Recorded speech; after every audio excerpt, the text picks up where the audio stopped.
இயேசுவே உம்மை ஆராதிக்கின்றோம், எம் வாழ்வை உமக்கு அளிக்கின்றோம், உம்மை அன்பு செய்கின்றோம்.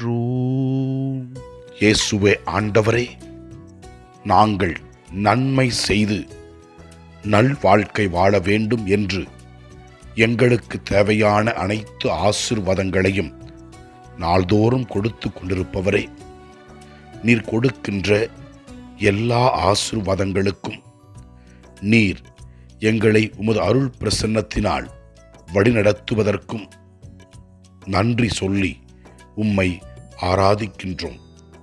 முதல் வாசகத்திலே நாம் பார்க்கிறோம், நன்மை செய்ய கற்றுக்கொள்ள வேண்டும் என்றும் நீதியை நாம் நாடி அதனை வாழ்க்கையில் கடைபிடிக்க வேண்டும் என்றும் அழைப்பு விடுக்கின்றது. நாம் நன்மை செய்யும் பொழுது, மற்றவர்களுக்கு நல்லதை செய்யும் பொழுது ஆண்டவருடைய செயலை வெளிப்படுத்துகின்றோம்.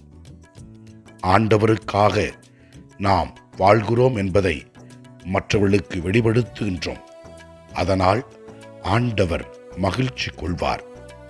நற்செய்தி வாசகத்திலே நாம் பார்க்கிறோம், ஆண்டவர் இயேசு கிறிஸ்து நாம் பரிசேயர்களைப் போல வெளிவேடக்காரர்களைப் போல இருக்காமல் நல்வாழ்க்கை வாழ வேண்டும் என்று அழைப்பு விடுக்கின்றார்.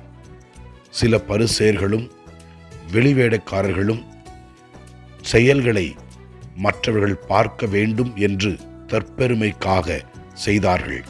ஆண்டவர் இயேசு கிறிஸ்து கூறுகின்றார், அவர்கள் கூறுவதை செய்யுங்கள், அவர்கள் செய்வதை செய்ய வேண்டாம் என்று.